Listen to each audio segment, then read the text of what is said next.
Hi, boys and girls. I am back to read our final chapter of Flat Stanley, which is chapter 5. Here we go.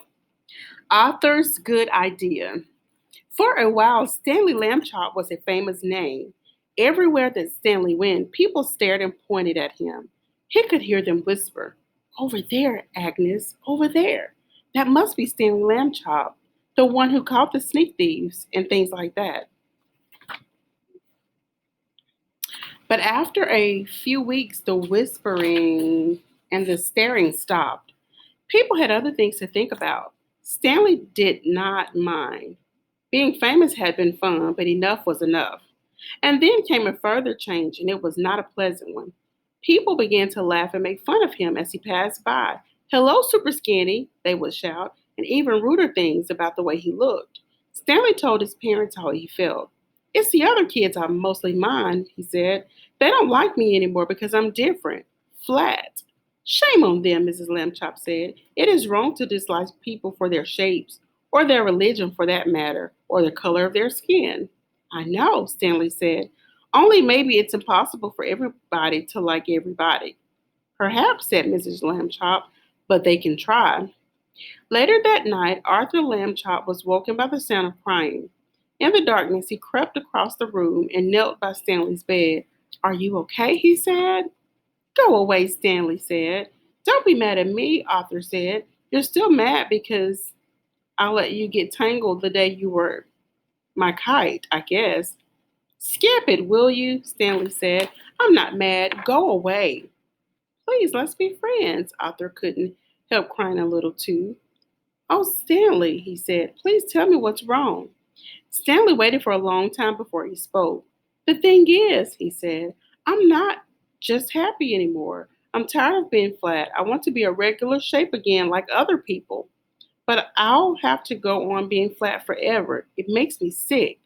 "Oh, Stanley," Arthur said. He dried his tears on a corner of Stanley's sheet and could think of nothing more to say.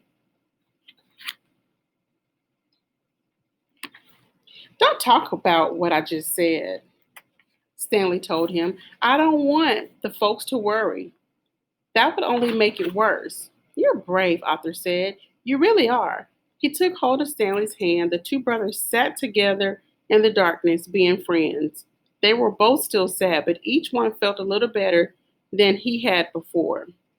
And then suddenly, though he was not even trying to think, Arthur had an idea. He jumped up and turned on the light and ran into the big storage box where the toys and things were kept. He began to rummage in the box. Stanley sat up in the bed to watch. Another flung, Arthur flung aside a football and some lead soldiers and airplane models and lots of wooden blocks, and then he said, "Aha!" He had found what he wanted, an old bicycle pump. He held it up, and Stanley looked at each other. "Okay," Stanley said at last, "but take it easy." He put the end of the long pump hose in his mouth and clamped it. He clamped his lips tightly about it so no air could escape. "I'll go slowly," Arthur said.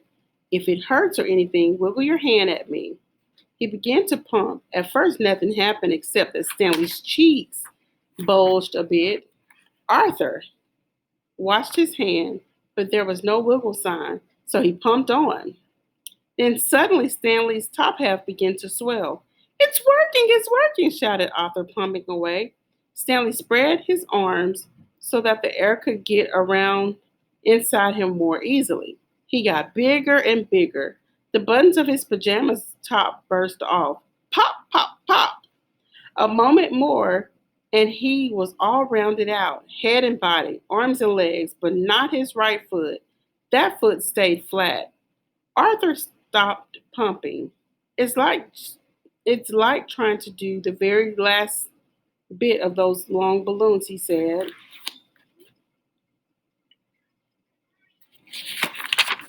Maybe shake would help.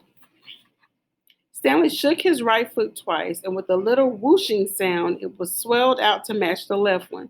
There stood Stanley Lambchop as he used to be, as if he had never been flat at all. "Thank you, Arthur," Stanley said. "Thank you very much. The brothers were shaking hands when Mr. Lambchop strode into the room with Mrs. Lambchop right behind him.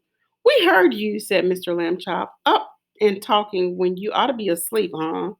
"Shame on George," said Mrs. Lambchop. "Stanley's round again."